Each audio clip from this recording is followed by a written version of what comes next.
এক মৰ্মান্তিক ঘটনা সংঘটিত হৈছে বঙাইগাঁও জিলাৰ মানিকপুৰ আৰক্ষী থানাৰ অন্তৰ্গত ১ নং বাজবাৰীত আৰু ১ নং বাজবাৰী গাঁৱত চলি থকা জল জীৱন মিছন আঁচনিৰ যি এই কাম কৰি থাকোঁতে বিদ্যুৎ পৃষ্ঠ হৈ নিহত হৈছে এজন যুৱ শ্ৰমিক আৰু শ্ৰমিকজনৰ নাম হাৰেজ আলী বুলি জানিব পৰা হৈছে আৰু উল্লেখযোগ্য যে হাৰেজ আলীৰ বয়স প্ৰায় ১৯ বছৰ।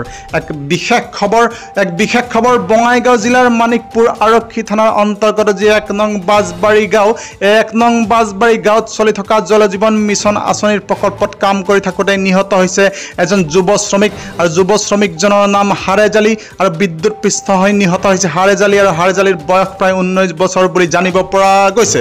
ইতিমধ্যে স্থানীয় ৰাইজে অভিযোগ কৰা অনুসৰি এই প্ৰকল্পটোৰ ঠিকাৰ দায়িত্বত আছিলে লজিক ব্ৰহ্ম আৰু ছুপাৰভাইজাৰৰ দায়িত্বত আছিলে ৰাজসিংহৰ সুৰজিৎ মণ্ডল আৰু এই লজিক ব্ৰহ্ম ৰাজসিংহ সুৰজিৎ মণ্ডল তেওঁলোকৰ তত্ত্বাৱধানত চলি থকা এই জল জীৱন মিছন আঁচনিৰ যি কাম তাত তেওঁলোকে অবৈধভাৱে বিদ্যুৎ সংযোগ কৰি ড্ৰিল মেচিনৰ জৰিয়তে ঢালাই কৰি আছিলে আৰু ঢালাই কৰি থকা অৱস্থাতেই ৰডৰ লগত বিদ্যুৎ পৃষ্ঠ হৈ সংকটজনক অৱস্থাত উপনীত হয় সেই শ্ৰমিক হাৰেজ আলী আৰু হাৰেজ আলীক যদিও বা ততাতয়াকৈ মানিকপুৰ মহাত্মা গান্ধী আদৰ্শ চিকিৎসালয়ত ভৰ্তি কৰোৱা হৈছিলে কিন্তু ইতিমধ্যে চিকিৎসকে মৃত বুলি ঘোষণা কৰে হাৰেজ আলীক।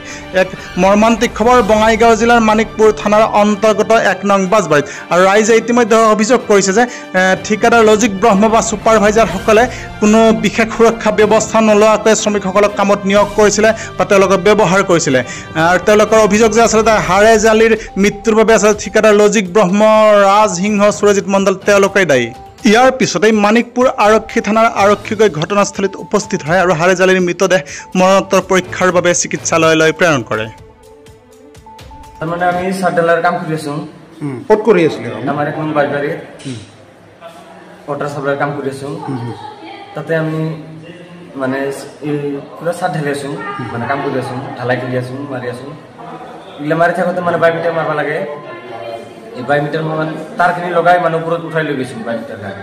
তাতে বাইমিটাৰখন মাৰা শেষ হ'ল, নামাই দিব লাগিব। এবার নামাই দিওঁতে মানে তামি নামাই আছে, এবার তারখান তো তাতে লাগাই আছে। নামাই দিওঁতে মানে ক'ৰবাত লিক থাকবা পাৰে, ৰডৰ লগত লাগছে। লাগি কিনে তামি আৰু কৈছে যে শৰ্ট কৰছে বলি, তৎক্ষণাৎ যাই তাকনি খুলি দিছে। তথাপিও মানে তাৰ পৰা পৰি গেল মানুহটা, ৫ ফুট ৬ ফুট মান হাইট হ'ব, তাৰ পৰা পৰি গেল। পৰি যোৱাৰ পিছত মানে ধৰি কৰি আনি তেল দিলোঁ, মালিচ কৰিলোঁ, পুৰা ধৰলোঁ মানে ২০ জন মানুহে আমাৰ ধৰাৰ পিছত মানে হস্পিটেলত লৈ আহিলোঁ। সেইখিনিয়ে ঘটনা। এতিয়া চিকিৎসকে কি ক'লে? এতিয়া কোৱা বোলে নাই বোলে। ঘটনাটো কেইটামান বজাত ঘটিছিল? ১০ মিনিট ১৫ মিনিট আগৰ কথা আৰু। ক'ত ঘটনাটো ক'ত ঘটিছিল? ১ নম্বৰ বাজবাৰীত। কেই নম্বৰ? ১ নম্বৰ।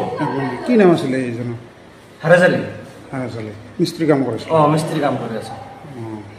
আচলতে বিভাগীয় কৰ্তৃপক্ষ হওক বা মিস্ত্ৰীয়ে হওক বা ঠিকাদাৰ এওঁলোকৰ গাফিলতিৰ কাৰণে হৈছে বুলি মই অনুমান কৰিছোঁ। প্ৰকৃততে ঘটনাটো কি হৈছিল, কি কাৰণে হ'ল এনেকুৱা? ঘটনাটো মানে বোলে এই ঢালাইৰ কাম কৰে মিস্ত্ৰীবিলাকে, তাতে হয়তো এটা ঠাইত ফুটা আছিল, সেইটো কিবা ৰডৰ লগত হয়তো লাগা বুলি অনুমান হয়। সেই মানুহজন তাৰ পৰা চিটি কৰিছে, বাগৰি পৰাৰ পিছত এই মাৰুতি দি হস্পিটেলত লোৱাৰ আগতে বাটতে মৃত্যু হয় বুলি। মানুহজনৰ নাম কি? হাৰেজ আলী, তাৰ নাম আবুল হুছেইন। কাম হৈ আছে, ঠিকাদাৰৰ নাম কি? লজিক ব্ৰহ্ম। লজিক ব্ৰহ্ম ইয়াতে আহিছিল নেকি কেতিয়াবা? আহিছিল, ডিচিৰ লগত আহিছিল কেইবাৰ। ডিচিৰ লগত আহিছিল। ইয়াতে যে কামটো হৈ আছে, ইমান যে বিসংগতি হৈ আছে, তেওঁলোকে চাই যোৱা নাই নেকি? চাইছে, ডিচি আহিছে, চব আছে। কামৰ হেৰি নাই, অসুবিধা হোৱা নাই, কামৰ অসুবিধা হোৱা নাই। তেওঁলোকৰ তাৰটো বলে মানে লিক হৈ মানে তাতে লগত লাগিছিল। আচ্ছা, মোৰ নাম বিক্ৰম আলী। মই বৰ্তমান আজি চাইডত নাছিলোঁ, মই বৰপেটাত গৈছিলোঁ, মই চিকিৎসা হ'বৰ কাৰণে গৈছিলোঁ। মানে ইহঁতে কাম কৰি আছে, ঢালাই কৰি আছে। ঢালাই কৰি থকা অৱস্থাতে যিটো ভাইব্ৰেটাৰ আছে, যে ভাইব্ৰেটাৰ মৰতে ভাইব্ৰেটাৰটো কাম হৈ যোৱাৰ পিছত মাৰতে ভাইব্ৰেটাৰটো নামাই আছে, তাতে আৰু লাইনৰ শ্বৰ্ট কৰি কিনে ডাইৰেক্ট লগালগ তলত পৰি গৈছে। এই ল'ৰাজনৰ নাম কি?